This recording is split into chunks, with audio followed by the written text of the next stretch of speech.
अस्सलाम वालेकुम नाजरीन, मैं हूं बिलाल और आप देख रहे हैं बिलाल इरशाद टीवी। नाज़रीन करामी, ये तारीख़ इंसानियत की एक ज़िंदा हकीकत है कि जब हज़रत इब्राहिम अलैहिस्सलाम ने ख्वाब में अपने साहबजादे को अल्लाह के रस्ते में कुर्बान करते हुए देखा और फिर अल्लाह की रज़ा के लिए इस ख्वाब को हकीकत में बदलने का फ़ैसला किया, तो हज़रत इस्माईल अलैहिस्सलाम ने भी अपने वालिद के हुक्म पर और अल्लाह की रज़ा के लिए ख़ुद को कुर्बानी के लिए पेश कर दिया। और इस मौका पर अल्लाह ने अपने दोस्त के इस अमल से खुश होकर एक दुम्बा भेजा और फरमाया, ऐ इब्राहिम, तूने अपने ख्वाब को सच कर दिखाया है।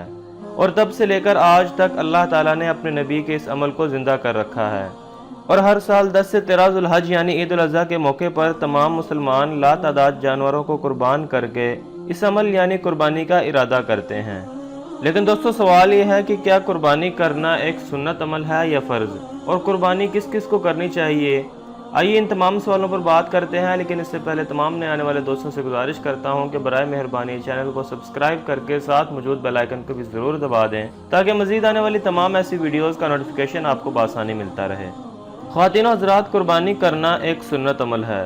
कुछ उलमा इसे सुन्नत मुअक्किदा भी कहते हैं, लेकिन इसके फ़र्ज़ और वाजिब होने के मुतालिक उलमाए कराम ने इस पर इख्तिलाफ़ किया है। दोस्तों, कुछ लोग इसे वाजिब भी कहते हैं, लेकिन जो बात सही और दुरुस्त है वो ये है कि कुर्बानी करना सुन्नत है या सुन्नत मुअक्किदा है। और दूसरा सवाल ये कि कुर्बानी कौन करे? दोस्तों, कुर्बानी हर वो शख्स करे जो कुर्बानी करने की ताकत रखता हो। इसके लिए कोई साहिब निसाब होना या फिर अमीर होने की कोई ज़रूरत नहीं, यानी इसमें कोई शर्त नहीं कि किस किस को कुर्बानी करनी चाहिए।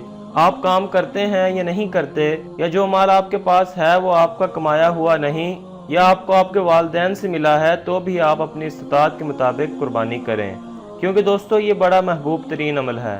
इब्न माजा की एक रवायत में आप सल्लल्लाहु अलैहि वसल्लम ने फरमाया, जिसको कुर्बानी करने की गुंजाइश हो और वो कुर्बानी ना दे तो वो हमारी ईदगाह में ना आए। यानी दोस्तों, इस हदीस से मालूम हुआ कि अगर आपके पास इस्तिताअत है तो आप पर कुर्बानी लाजिम है, आप इसको छोड़ नहीं सकते। और हत्ता कि अगर आपको लगता है कि आप कुछ रकम किसी से उधार लें और बाद में अदा कर सकते हैं तो उधार लेकर भी कुर्बानी की जा सकती है। लेकिन अगर किसी को उधार वापस देने की उम्मीद ना हो तो आप अपने ऊपर जुल्म मत करें। दुआ है कि अल्लाह हमें इन तमाम बातों को समझ कर इन पर अमल करने की तौफीक अता फरमाए। आमीन। उम्मीद है कि आपको वीडियो ज़रूर पसंद आई होगी।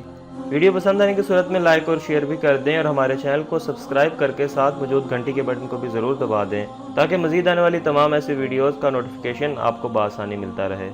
एक नए टॉपिक के साथ दोबारा हाजिर होता हूँ, तब तक के लिए इजाज़त दीजिए। अल्लाह हाफ़िज़।